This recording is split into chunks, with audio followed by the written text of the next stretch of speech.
sa batong Islam, aniya na usab kita sa usa ka dakong pahimangno gikan kang Allah subhanahu wa ta'ala. Usa ka pahimangno nga daghang mga Muslim ang wala makabantay iniini. Usa ka panahon nga dili ordinaryo. Usa ka panahon nga gipili o gipasidunggan ni Allah subhanahu wa ta'ala. O kini mao ang bulan sa Dhul-Hijjah. O karon pipila na lang kaadlaw o sunod simana mosulod na kita sa labing bulahanon nga napulo kaadlaw sa tibuok kalibutan. Dili kini mga adlaw nga sama sa ubang mga adlaw. Dili kini ordinaryong higayon nga muagira ug mawala. Kundili mga adlaw kini nga gipili ni Allah subhanahu wa ta'ala aron ablihan ang mga pultahan sa iyang rahmah, sa iyang kaluoy. Mga adlaw diin ang mga sala mapasaylo, ang mga dua magatubagon, ug ang mga ulipon muduol pag-ayo ngadto kang Allah subhanahu wa ta'ala. Ug si Allah subhanahu wa ta'ala miingon, al-hajju ashhurun ma'lumat. Ang hajj ginabuhat sa mga bulan nga nailhan. Kini nga mga ayat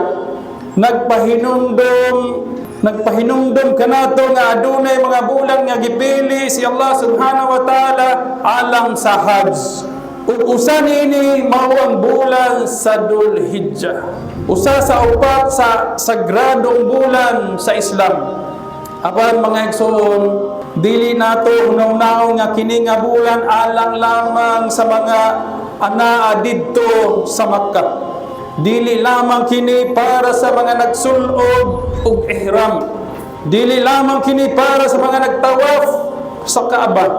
Kini usab panahon sa pagduol kang Allah subhanahu wa ta'ala para sa tanang mga Muslim bisan asa kapas sa tibuok kalibutan. Karon ang uban nag-andam na sa ilang ihram. Ang uban nag-andam na sa ilang biyahe padulong sa Baitullah. Ang uban nag-andam na sa pagtindog sa Arafah. Apan ania ang dakong pangutana. Kumusta man ang atong kasing-kasing? Andam ba kitang mosulod nining muabot nga bulahanong mga adlaw? Ubasin mosulod ang Dhul-Hijjah apan ang atong kasing-kasing layo gihapon kang Allah subhanahu wa ta'ala. Kay sa pagkatinud mga igsoon, daghang mga Muslim karon abtik kayo sa kalibutanon, abtik sa trabaho, abtik sa negosyo, abtik sa cellphone, abtik sa social media. Apan kung maduol na gani ang pinakabulahanong adlaw, ang uban murag wala lang. Murag ordinaryong simana lang. Murag walay dakong higayon nga gihatag si Allah subhanahu wa ta'ala. Ug mao kini ang makapaguol. Kay basin bisita sa kalibutanon apan wala tay giandam alang sa akhirah. Busa paminawan ninyo pag-ayo ang giingon sa atong mahal na propeta Muhammad sallallahu alaihi wasallam, ma min ayyamin al-amalu salihu fiha ahabbu ila Allah min hadhihi al-ayyam. Sa doon nga pagkahubad, walay mga adlaw nga ang maayong binuhatan mas gihigugma ni Allah kaysa niining napulo ka adlaw sa Dhul-Hijjah. Allahu Akbar. Hunahunaan ninyo kini mga igsoon, ang imong sala niining nga mga adlaw mas mahal kang Allah subhanahu wa ta'ala. Ang imong zikir niining mga adlaw mas mahal ni Allah subhanahu wa ta'ala. Ang imong pagpuasa, ang imong istighfar, ang imong paghilak tungod sa paghinulsol, mas gihigugma ni Allah subhanahu wa ta'ala kaysa ubang mga adlaw sa tibuok tuig.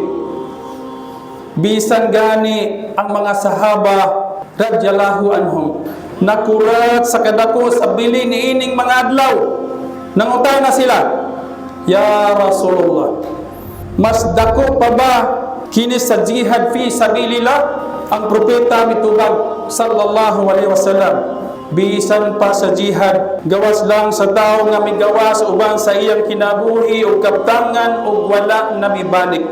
Allahu Akbar. Tanawan ninyo mga igsoon, usa kadako ang bili niining mga adlaw, mga adlaw nga basin atong giusikan, mga adlaw nga basin muagira nga wala ta makabawi sa atong relasyon kang Allah subhanahu wa ta'ala. Mga igsoon, kung haduol na ang Ramadan, ubati kita o kahinang, mapuno ang mga masjid, daghan ang magsugod sa pagbag-o. Apan nga nung daghang mga Muslim wala makabantay niining Dhul-Hijjah, nga ang maayong binuhatan niini mas gihigugma ni Allah subhanahu wa ta'ala. Mga igsoon, kining mga adlaw maoy hinungdan nga mapasaylo ang imong mga sala, nga tubagon ang atong mga dua, nga maluwas kita gikan sa kalayo sa Jahannam, ug basin mahimong katapusan sa higayon nga gihatag ni Allah subhanahu wa ta'ala ngadto sa tinuod nga paghinulsol. Hunahunaan ninyo kini mga igsoon, pila na katawo nga kauban nato sa mga niaging Dhul-Hijjah apan karon na sila sa ilang mga lubnganan. Pila na katawo ang nagsulti, sunod tuig na ko magbag-o, sunod tuig na ko maningkamot, sunod tuig na ko mabalik kang Allah subhanahu wa ta'ala. Apan wala na sila kaabot sunod tuig. Ug wala kita kahibalo, basin adunay tao karon na kini na ang iyang katapusang Dhul-Hijjah.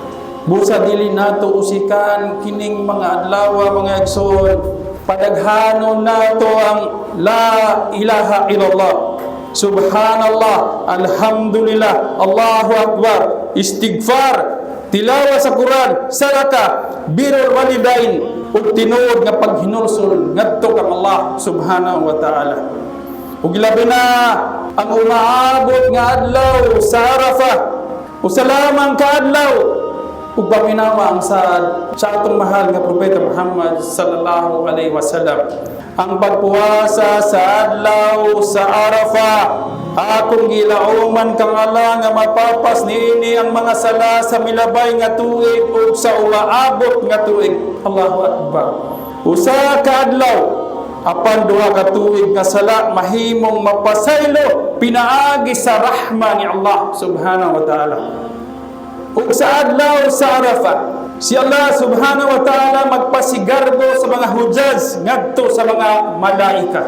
Ug walay adlaw nga mas daghang tawo nga luwason gikan sa Jahannam kaysa adlaw sa Arafah. Apan kabalo ba mo unsay labing makapag-uol?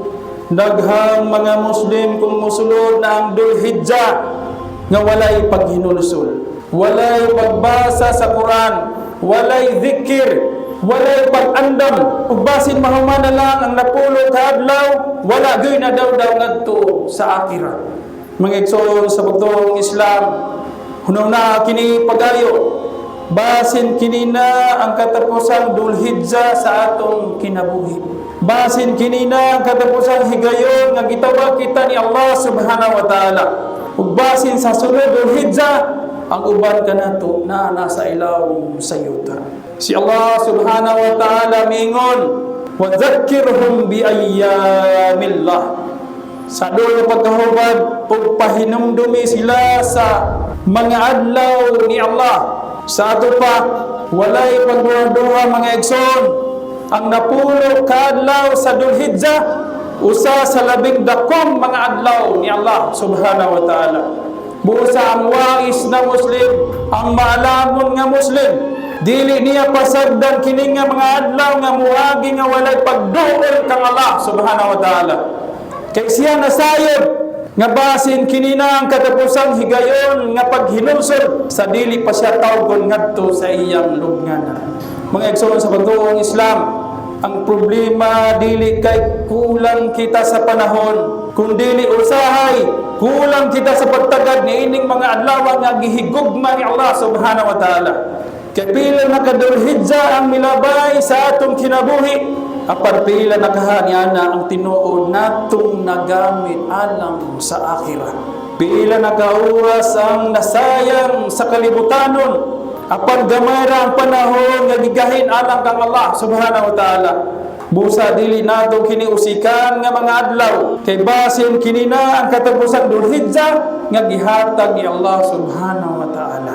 Ug ang tinuod nga kapildihan dili ang pagkawala sa kalibutanon kundi ang pagkawala sa oportunidad nga budol kita ngadto kang Allah subhanahu wa ta'ala. Alhamdulillah. Mga igsoon sa bagtong Islam, nganong gi-highlights kaayo ni Allah subhanahu wa ta'ala. Kining napulo kaadlaw sa Dhul-Hijjah. Nganong taas man kaayo ni og bili sa tibuok Sharia. Nganong bisan si Allah subhanahu wa ta'ala nanumpa man niini. Nga mabasa nato diha sa halangdong Quran. Mato ni Allah subhanahu wa ta'ala, wala fajr, wala layalin asr. Sumpa man sa fajar, mato ni Allah subhanahu wa ta'ala, o sa napulo kagabi. O paminawan ninyo mga igsoon. Si Allah subhanahu wa ta'ala dili manumpa gawas kung ang butang dako kayog hinungdan. Dako kayog bili. Dako kahimtang sa atubangan ni Allah subhanahu wa ta'ala. Busa kining mga adlaw, dili ordinaryong mga adlaw. Di lamang kini calendar days, kundili mga adlaw nga giandam ni Allah subhanahu wa ta'ala alang sa iyang mga ulipon. Kay unsa man ang ananing napulot ka mga adlaw. Kay sa tibuok kinabuhi kanatong mga Muslim, wala na ilaing panahon nga ang tanang haligi sa Islam mas makita ug mabuhat nato ining higayuna. Ang shahada mao ang pundasyon sa tibuok kinabuhi. Ang sala adlaw-adlaw nga koneksyon nato kang Allah subhanahu wa ta'ala. Ang zakat paglimpyo sa kabtangan ug sa atong kalag. Ang saum ug ilabi na ang pagpuasa sa adlaw sa Arafah. Ug ang Hajj nga wala laing panahon nga mahimo gawas niining mga adlaw. Subhanallah.